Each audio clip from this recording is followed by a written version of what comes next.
दूसरे दिन उठा तो सूरज काफी निकल आया था। मैंने कपड़े बदले, नाश्ता किया और टैक्सी मंगवा कर सिनेमा हाउस रवाना हो गया। वहां से अपनी गाड़ी ली और दफ्तर की तरफ चल दिया। ऑफिस का माहौल वैसा ही था जैसा एक रोज पहले था। टंडन की मौत के बाद अब मिस्टर तिवारी इंटेलिजेंस विंग का इंचार्ज था और उसकी जगह अब वो हफ्ते में 2 बार सुबह के वक्त मीटिंग लेता था। वो मीटिंग का दिन था। मीटिंग में वशराम भी शामिल था। मैंने महसूस किया था कि कुछ अरसे से मीटिंग में टॉप सीक्रेट किस्म के मसाइल पर बात नहीं होती थी। ये इस वजह से था कि ये लोग मेरे सामने ऐसे मसाइल पर बहस नहीं करना चाहते थे। सिर्फ दफ्तरी उमूर पर या ज्यादा से ज्यादा पंजाब में सिखों का खालिस्तान के मुतालबे के बारे में थोड़ी बहुत बात हो जाती। लेकिन इन लोगों का रवैया मेरे साथ बिल्कुल नॉर्मल था और किसी तरह भी ये जाहिर नहीं होता था कि उन्हें मेरी खुफिया और भारत दुश्मन सरगर्मियों पर शक है। लंच के बाद मैं दफ्तर में बैठा एक फाइल पर नोट लिख रहा था कि मुझे ख्याल आया कि क्यों ना आज शाम मैं अपने बंगले पर जाने की बजाय किसी गुमनाम सी जगह पर जाकर छुप जाऊं और वहीं से आधी रात को कनीज की बारादरी पर पहुंच जाऊं।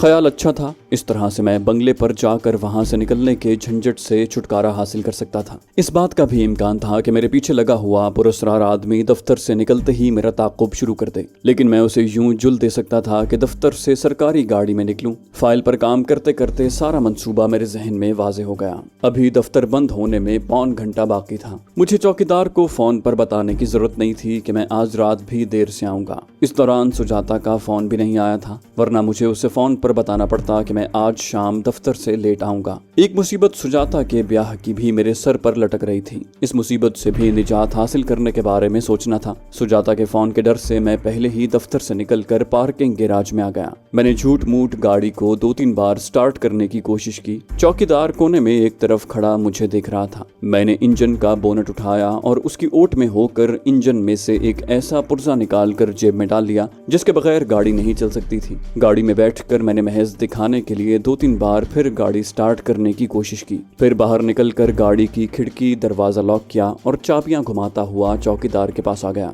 उसे कहा, ऐसा करो, प्रसाद को कहो दफ्तर की गाड़ी लेकर आए। चौकीदार फौरन उस तरफ चला गया जहां सरकारी गाड़ियां खड़ी होती थीं। थोड़ी देर बाद प्रसाद सरकारी वैगन लेकर आ गया। मैं वैगन में बैठ गया। इंजन में कुछ खराबी हो गई है, तुम ऐसा करो, मुझे दरियागंज मेरी बहन के घर छोड़ाओ। उसे मेरी बहन कृष्णा कुमारी के घर का पता था। जब दरियागंज का गुंजान इलाका शुरू हुआ तो मैं कृष्णा कुमारी के मकान वाली गली की नुक्कड़ पर उतर गया और ड्राइवर से कहा कि वो गाड़ी वापस ले जाए। कृष्णा कुमारी का मकान चंद कदमों के फासले पर था। वो मुझे देखकर निहाल हो गई। उसके दोनों बच्चे भी मौजूद थे, लेकिन पतिदेव अभी काम से नहीं आए थे। मैंने कृष्णा कुमारी को बताया कि आज मुझे अपनी प्यारी बहन बहुत याद आई थी, इसलिए रात का खाना भी उसके यहाँ खाऊंगा। उसकी आंखों में खुशी के आंसू आ गए। वो मेरे लिए चाय बनाकर ले आई और रात के भोजन के इंतजामात में लग गई। उसका सराफ खावद हरि प्रसाद भी आ गया। मुझे देखकर बड़ा खुश हुआ। उस पर मेरे अफसर होने का बड़ा रोब था। मुझे गले लगाते हुए बोला, च्यूंटी के घर आज नारायण कैसे आ गए? मैंने उसके कदम छू कर प्रणाम किया और बताया कि आज आप लोगों की बहुत याद आई, माता जी भी याद आ गईं। सोचा बहन के पास चलूं, भोजन भी वहीं करूं। हरिप्रसाद उसी वक्त बाजार से भोजन के लिए कुछ मिठाई लेने चल दिया। रात के खाने पर कृष्णा कुमारी ने अपने हाथ से कचौरियां बनाई थी। खाने के बाद बहन कृष्णा कुमारी ने कृष्ण जी की मूर्ति के आगे जाकर माथा टेका। सामग्री से थोड़ा सा संदल उंगली के साथ लगाकर मेरे माथे पर लगाया। फिर मैं और हरिप्रसाद ताश खेलने लग गए। वो रात वहीं रह जाने पर इसरार कर रहे थे, लेकिन ये गलती मैं कैसे कर सकता था। 11 बजे उनके मकान से निकलकर रक्शे के लिए मुझे खासी दूर तक चलना पड़ा था, लेकिन फिर एक खाली रक्शा मिल ही गया। मैंने उसे कश्मीरी दरवाजे की तरफ चलने को कहा। यहाँ से मैंने दूसरा रक्शा लिया और उसे भी तिमारपुर वाली बस्ती के करीब पहुंचकर छोड़ दिया। रास्ता मुझे मालूम था। मैंने वहीं से एक शॉर्टकट इख्तियार किया और तिमारपुर की तरफ जाने की बजाय सड़क छोड़कर उस कच्चे रास्ते पर आ गया जो दरिया के बंद की तरफ जाता था।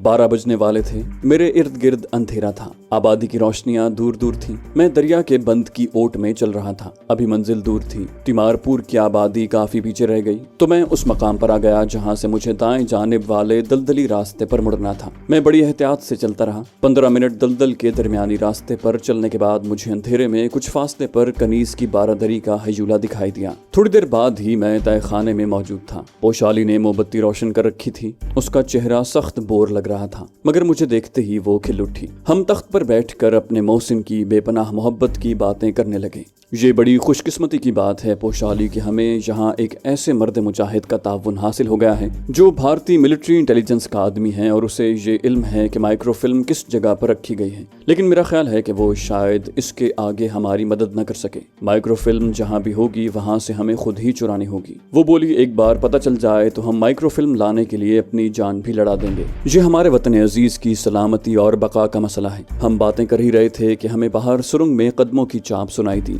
پوشالی چاقو نکال کر تہہ خانے کے محرابی دروازے کی اوٹ میں کھڑی ہو گئی۔ میں اچھل کر دوسری جانب گیا مگر یہ ہمارا اپنا ساتھی بھارتی کیپٹن تھا۔ اس نے سیاہ رنگ کی پتلون پر اسی رنگ کی جیکٹ پہن رکھی تھی اور سر پر اونی ٹوپی تھی۔ اس نے مجھ سے پوچھا کہ مجھے یہاں تک آتے ہوئے کسی نے دیکھا تو نہیں یا کوئی میرے پیچھے تو نہیں لگا ہوا۔ میں نے اسے وہ سارا منصوبہ بتایا جس پر عمل کرتے ہوئے میں وہاں تک پہنچا تھا۔ پھر اس نے پوشالی سے پوچھا کہ خلیل اسے کھانے پینے کی چیزیں دے گیا تھا۔ پوشالی نے اس کا شکریہ ادا کرتے ہوئے بتایا کہ خلیل اسے بہت کچھ دے گیا تھا۔ اب میری بات پوری توجہ سے سنو۔ کیپٹن نے رازدارانہ انداز میں ہم دونوں کو مخاطب کیا۔ جو راز میں تمہیں بتانے والا ہوں اس کا علم ملٹری انٹیلیجنس کے چند افسران کے سوا اور کسی کو نہیں۔ ان افسروں میں ایک میں بھی ہوں۔ جانے کیا پلان کی مائکرو فلم حکومت نے ملٹری انٹیلیجنس کے تعاون سے ایک ایسی جگہ پر رکھی ہے جو کسی کے وہم و گمان میں بھی نہیں آ سکتی۔ جب میں تمہیں بتاؤں گا تو تم بھی حیرت کا اظہار کرو گے۔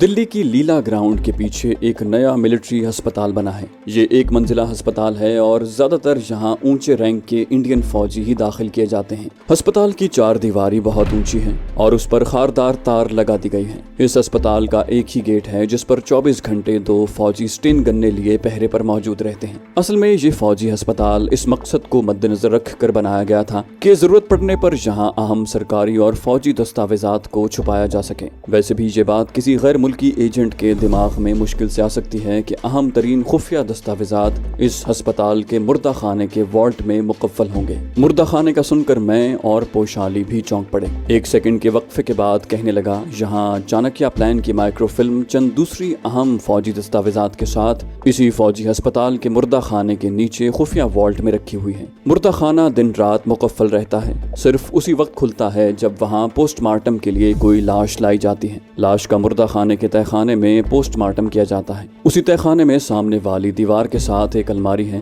جس میں انسانی اعضاء مرتبانوں میں رکھے ہوئے ہیں۔ اس الماری کے پیچھے دیوار میں لوہے کی سیف گڑی ہوئی ہے۔ صرف سیف کا آہنی پٹ ہی دیوار کے باہر نظر آتا ہے، باقی سیف دیوار کے اندر ہے۔ اس سیف پر کمپیوٹرائزڈ تالا لگا ہوا ہے جس کی کمبینیشن کا صرف رکشا منتری یعنی وزیر دفاع اور ڈائریکٹر جنرل ملٹری انٹیلیجنس کو ہی علم ہے۔ یہ کمبینیشن مجھے بھی معلوم نہیں ہے لیکن وہاں تک پہنچنے کے بعد تم ریوالور کی گولی سے اسے کھول سکتے ہو۔ یہ بڑی خوش قسمتی کی بات ہے کہ اس آہنی سیف میں بعض مجبوریوں کی وجہ سے برقی رو نہیں دوڑ رہی۔ میں نے دریافت کیا ہم ہسپتال کے اندر کس وقت آسانی سے داخل ہو سکتے ہیں؟ کیپٹن نے کہا تم کسی بھی وقت آسانی سے یا مشکل سے داخل نہیں ہو سکتے۔ اس کی ایک وجہ تو یہ ہے کہ اس کے گیٹ پر ہر وقت 2 فوجی سٹین گننے لیے پہرے پر موجود ہوتے ہیں۔ دوسری بات یہ ہے کہ اسپتال کے گیٹ پر 2 کلوزڈ سرکٹ ٹیلی ویژن کیمرے نصب ہیں جو ہر لمحے گیٹ کے اندر باہر اور خاردار تار والی دیوار کی تصویریں مانیٹر روم میں بھیجتے رہتے ہیں جو ہسپتال کے گیٹ کے اندر بالکل ساتھ ہی بنا ہوا ہے۔ پوشالی کہنے لگی لیکن ہمیں ہر حالت میں سب سے پہلے فوجی ہسپتال کی 4 دیواری کے اندر داخل ہونا ہوگا۔ میں نے پوچھا ہسپتال کا مردہ خانہ کس جانب ہے؟ کیپٹن نے اپنے سر کو اس بات کے انداز میں آہستہ آہستہ ہلاتے ہوئے کہا میں یہی سب کچھ بتانے تمہارے پاس آیا ہوں اور تمہیں بھی اس لیے دوبارہ یہاں آنے کے لیے کہا تھا۔ میں آج ایک بریگیڈیئر مسٹر پارساتھی کی عیادت کے بہانے اسپتال گیا تھا اور اسپتال کے باہر اور اندر والے مین ہول کو بڑے غور سے دیکھا۔ مجھے یہ معلوم ہے کہ کون سا گٹر کس مین ہول سے شروع ہو کر کس مین ہول کے نیچے سے گزرتا ہے۔ ہسپتال کے گیٹ سے کچھ دور پیچھے دیوار کے آگے سے جو سڑک گزرتی ہے وہاں چھوٹے سے فٹ پاتھ کے ساتھ ہی گٹر کا مین ہول ہے۔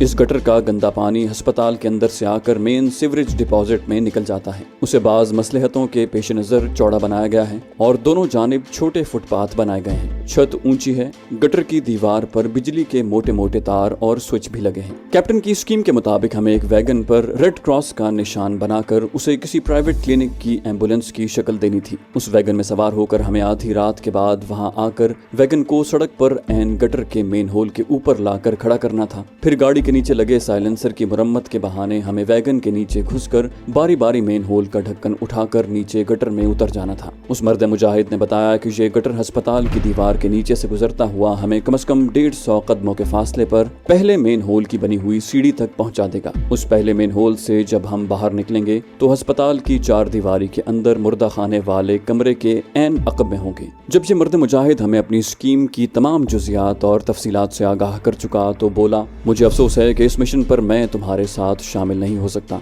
ये मिशन तुम्हें खुद ही मुकम्मल करना होगा, लेकिन मैं तुम्हें कुछ ऐसा असलहा ज़रूर ला दूंगा जो इस ऑपरेशन में तुम्हारे काम आ सकता है। जहाँ तक वैगन का ताल्लुक है उसका बंदोबस्त खलील करेगा। ये एक पुरानी वैगन होगी और तुम्हें खलील के तिमारपुर वाले गिराज के बाहर खड़ी मिलेगी। मैं चाहता हूँ कि तुम कल या परसों आधी रात के बाद अपने मिशन पर अमल शुरू कर दो। कल रात के वक्त गिराज के बाहर वैगन तुम्हें तैयार मिलेगी। अल्लाह के हुक्म से जब तुम माइक्रोफिल्म निकाल लाने में कामयाब हो जाओगे तो तुम उसे पोशाली के पास रहने दोगे। वो इसी तहखाने में वापस आ जाएगी और तुम अपने मोती नगर वाले बंगले में चले जाओगे। अगर तुम्हें कुछ पूछना है तो पूछ सकते हो। मैंने कहा, अब पूछने वाली कोई बात नहीं रही। क्यों पोशाली? उसने भी नफी में सर हिला दिया। कैप्टन ने सवाल किया, क्या तुम दोनों इस मिशन पर जाओगे? पोशाली बोली, हम दोनों का साथ जाना इस लिहाज से भी जरूरी है कि हमें एक दूसरे का कवर और तहफ़्फ़ुज़ हासिल होगा। कैप्टन सर को जरा सा हिलाकर बोला, जैसे तुम्हारी मर्जी, लेकिन इतना जरूर याद रखना कि तुम किसी आसान मिशन पर नहीं जा रहे। जब तुम गटर में से अस्पताल के अहाते में दाखिल हो जाओगे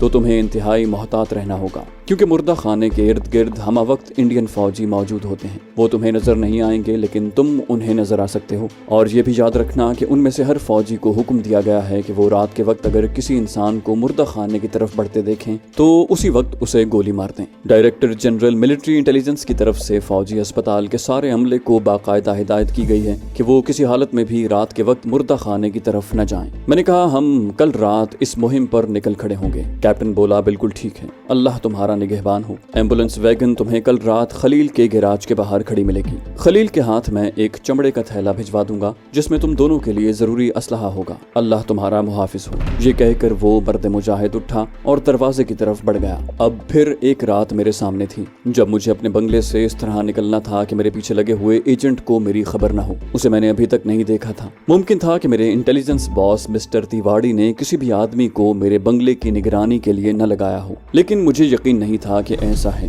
क्योंकि इससे पहले मैं अपने पीछे लगे हुए 2 आदमियों को हलाक कर चुका था। यही वजह थी कि मैं अपने बंगले से निकलते वक्त बड़ा मोहतात रहता था। उस रात भी मैं निहायत खामोशी से बेडरूम में जाकर सो गया। दूसरे दिन अभी उठा ही था कि सुजाता का फोन आ गया। वो परेशान होकर कहने लगी कि तुम रात कहाँ थे? मैंने कई बार फोन किया, किसी ने नहीं उठाया। मैंने उसे बताया कि रात कृष्णा बहन के यहाँ था। सुजाता ने इत्मीनान का सांस लेते हुए कहा कि वो आज शाम मेरे साथ चाय पिएगी। मैं उसे कैसे इनकार कर सकता था। सर तस्लीम खम करते हुए कहा कि मैं दफ्तर से सीधा उसकी तरफ आ जाऊंगा। दफ्तर में गैर हाजिर दिमागी के साथ काम करता रहा। दफ्तर में टैक्सी में गया था। बॉस ने पूछा कि कल तुम गाड़ी गैराज में ही छोड़ गए थे, क्या बात थी? मैंने उसे बताया कि उसमें कुछ खराबी पैदा हो गई थी, आज वर्कशॉप पहुंचा दूंगा। 4 बजे दफ्तर से छुट्टी लेकर टैक्सी पकड़ी और सुजाता के यहाँ पहुंच गया। वो तैयार थी। उसका मूड किसी रेस्टोरेंट में चाय पीने का था। कोठी से बाहर निकले तो हैरानी से बोली, तुम्हारी गाड़ी कहाँ है? मैंने मुख्तसर सा जवाब दिया, खराब हो गई। हम टैक्सी में बैठकर नई दिल्ली के 12 खंबे वाले रेस्टोरेंट में आ गए।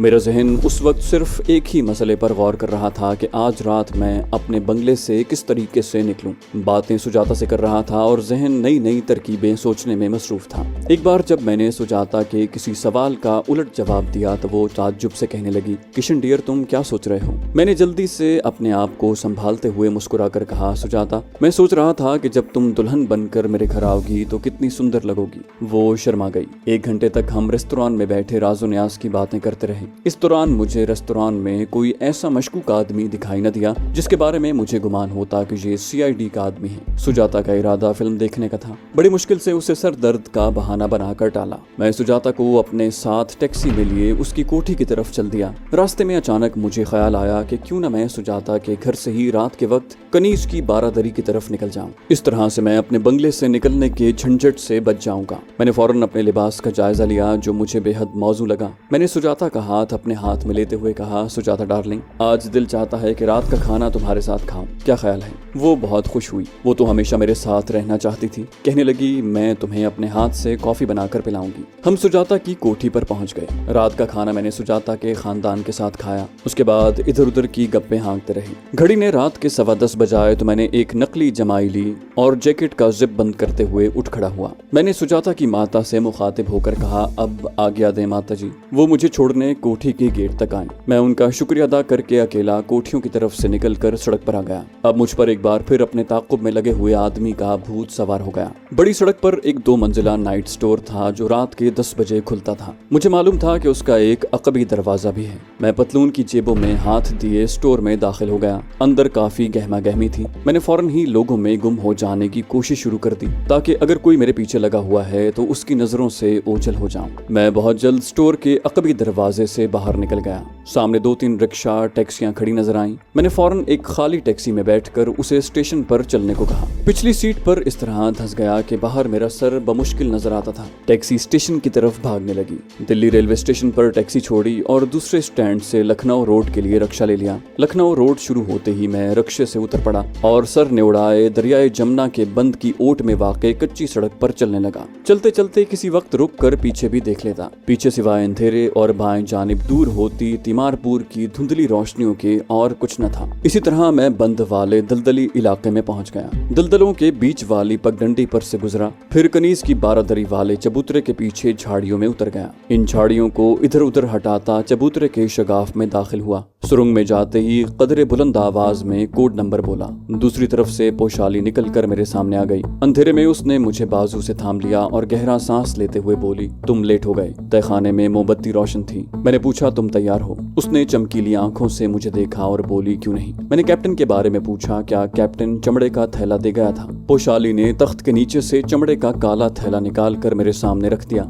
इसमें सब कुछ है जिसकी हमें जरूरत पड़ सकती है। फिर पोशाली ने थैले में से सारी चीजें निकाल कर तख्त पर रख दी। मैं इन चीजों को गौर से देखने लगा। इनमें 2 साइलेंसर लगे पिस्तौल, 6 दस्ती बम और 1 फुट लंबी लोहे की 2 सलाखें थी जो आगे से जरा जरा मुड़ी हुई थी। ये आहनी हुक्के मेन होल का ढकना उठाने और मुर्दा खाने का ताला तोड़ने के लिए थी। हैंड ग्रेनेड हंगामी हालात में इस्तेमाल करने के लिए थे। साइलेंसर लगे पिस्तौल से मुर्दा खाने के बाहर सेफ का कंप्यूटराइज्ड ताला तोड़ना था और मुर्दा खाने के बाहर किसी इंडियन सिपाही से मुठभेड़ की सूरत में उसे अगली दुनिया में पहुंचाना था। पोशाली के लिए एक स्याह तंग पतलून, स्याह जैकेट और स्याह कैनवस शूज भी थे। पोशाली ने फौरन लिबास पहन लिया। मैं पहले ही नीली जैकेट पतलून में था। सर पर बांधने के लिए उस थैले में 2 स्याह रुमाल भी थे। हमने वो रुमाल अपने सरों पर बांध लिए। एक पिस्तौल पोशाली ने और एक मैंने अपनी जेब में रख लिया। 3 दस्ती बम पोशाली ने और 3 मैंने जैकेट की जेबों में डाल लिए।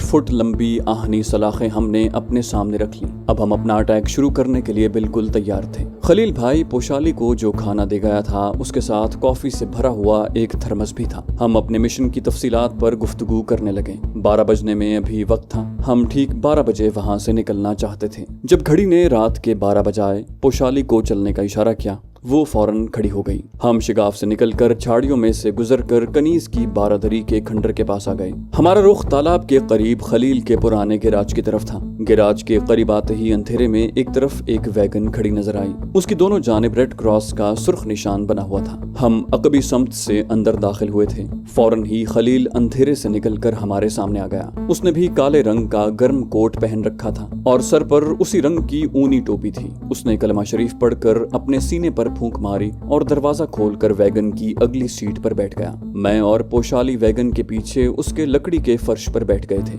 थोड़ी देर बाद ही वैगन दिल्ली की सर्दी में ठिठुरती सुनसान सड़कों पर भागती फौजी अस्पताल की तरफ चली जा रही थी जो वहां से 10-12 किलोमीटर के फासले पर था। वैगन ने कई मोड़ काटे, कई चौराहे अबूर किए, हत्ता कि एक सड़क पर पहुंचकर वैगन की रफ्तार धीमी पड़ गई। खलील ने पीछे देखते हुए कहा, अस्पताल आ रहा है। हमने बाहर देखा। हम रामलीला ग्राउंड के पास से गुजर रहे थे। सामने मिलिट्री अस्पताल की इमारत में कहीं कहीं मध्यम रोशनी दिखाई दे रही थी। हमारी दूसरी जानिब आलीशान बंगलों की कतार पीछे जा रही थी। इन बंगलों में सिर्फ गेट और पोर्च की बत्तियां जल रही थी। सड़क सुनसान थी। वैगन रामलीला ग्राउंड का एक मोड़ काट कर मिलिट्री अस्पताल की ऊंची बिल्डिंग के पहलू वाली सड़क पर आ गई। अब उसकी रफ्तार मजीद कम हो गई थी। मैंने पोशाली के कांधे को जरा सा दबाते हुए कहा, पहले मैं उतरूंगा, तुम मेरे पीछे आओगी। पोशाली की आंखें चमक रही थी। उसने जवाब देने की बजाय इस बात में सर हिला दिया। वैगन खास जगह पहुंचकर साकित हो गई। खलील ने सरगोशी में कहा, मेन होल का ढकना वैगन के नीचे है। तुम लोग उतर कर जल्दी से वैगन के नीचे जाओ। मैं वैगन का बोनट उठाकर ये जाहिर करूंगा कि जैसे वैगन का इंजन फेल हो गया है। मैंने पोशाली को मुतवज्जे करते हुए कहा, ओके। उसके साथ ही मैंने बड़ी एहतियात से वैगन का अकबी दरवाजा खोला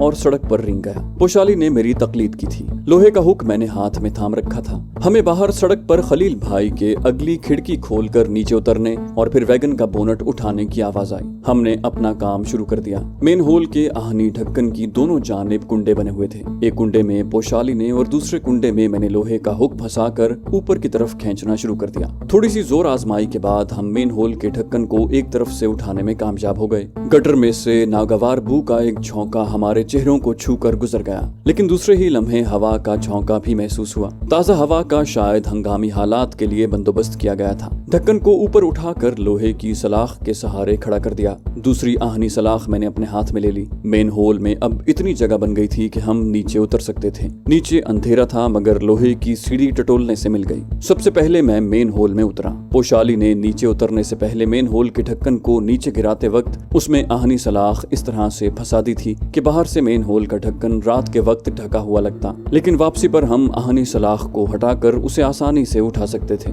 गटर अंदर से काफी कुशादा था। बीच में गंदे पानी की एक छोटी सी नाली बह रही थी और दोनों जानिब फुटपाथ बने थे। आगे कहीं कोई 60 वोल्ट का बल्ब रोशन था, जिसकी धुंधली रोशनी में हमें गटर की दीवार पर लगे हुए बिजली के मोटे मोटे तार साफ नजर आ रहे थे। हमने दीवार के साथ लगकर आगे की तरफ चलना शुरू कर दिया। गटर थोड़ी दूर चलने के बाद एक तरफ घूम गया। यहाँ मोड़ पर छत के साथ कमजोर सा बल्ब रोशन था। कैप्टन ने मुझे जितने कदम गटर के अंदर चलने को कहा था, जब मैं उतने कदम चल चुका तो रुक गया। मैंने पोशाली की तरफ देखा। उसने छत की तरफ इशारा किया, जहाँ चंद कदम के फासले पर मुझे लोहे का जीना ऊपर जाता नजर आया। ये जीना दीवार में पैवस्त था। यही वो मेन होल था जो मुर्दा खाने के अकब में जाकर निकलता था। ऊपर अंधेरा था। मैंने लोहे की सलाख पतलून से निकाल कर हाथ में ले ली और पोशाली के कान के करीब मुंह ले जाकर कहा, मैं पहले बाहर निकलूंगा। जब आहिस्ता से 3 बार ठक ठक करूं तो तुम भी ऊपर आ जाना। ये कहकर मैं लोहे का छोटा सा जीना चढ़कर मेन होल के बंद ढकने के नीचे आ गया और लोहे की सलाख से ढक्कन को एक तरफ से ऊपर उठाने की कोशिश करने लगा। मुझे दिक्कत तो बहुत हुई, लेकिन बिलाखिर मैं मेन होल के ढक्कन को एक तरफ उठाने में कामयाब हो गया। इस काम में मुझे पूरे 10 मिनट लग गए थे,